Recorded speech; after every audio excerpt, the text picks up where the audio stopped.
Welcome back to VSK educational channel. ఈరోజు మనం చేయబోయే వంటకం ప్రాన్స్ బిర్యానీ. ముందుగా హాఫ్ కేజీ ప్రాన్స్ ఫ్రెష్గా కడుక్కొని పక్కన పెట్టుకోవాలి. హాఫ్ టేబుల్ టీ స్పూన్ పసుపు, 2 టేబుల్ టీ స్పూన్ కారం, biryani masala half table tea spoon, 2 table tea spoon fresh అల్లం, కప్పు కమ్మని పెరుగు, అరచెక్క నిమ్మకాయ రసం, హాఫ్ టేబుల్ టీ స్పూన్ జీలకర్ర పొడి, హాఫ్ టేబుల్ టీ స్పూన్ ధనియాల పొడి, కట్ట కొత్తిమీర, కట్ట పుదీనా సన్నగా తరిమి వేసుకొని మరియు golden brown coloured fried onion వేసి బాగా కలుపుకొని ఒక 2 గంటల పాటు పక్కన పెట్టుకోవాలి.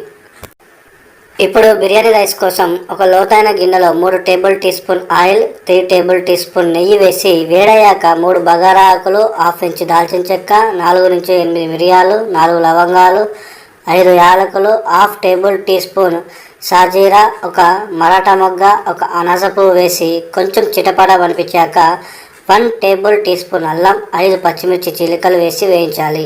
పుదీనా కొత్తిమీర తురుము కూడా ఇప్పుడు 4 కప్పుల బియ్యంకు 6 కప్పుల నీరు పోసి బాగా మరిగించాలి. నీళ్లు బాగా మరిగాక గంట వరకు నానబెట్టుకున్న బాస్మతి రైస్ను మరుగుతున్న నీటిలో వేసి 70% వరకు కుక్ చేసుకోవాలి. మరోపక్క ఓ మందపాటి ఇనుప రేకు పెట్టి దానిపై అడుగు మందం లోతుగా ఉన్న గిన్నెను పెట్టుకోవాలి.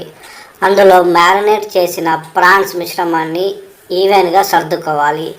ఆపై 70% కుక్ అయిన రైస్ని పొరలు పొరలుగా నెమ్మదిగా వెదజల్లుకోవాలి.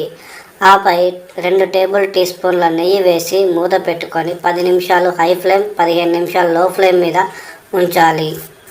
ఇంకేముంది, గుమగుమలాడే ప్రాన్స్ బిర్యానీ రెడీ అయింది. దీనిని మిర్చికా సాలంతో చల్లని రైతాతో తింటే ఆ రుచే వేరు.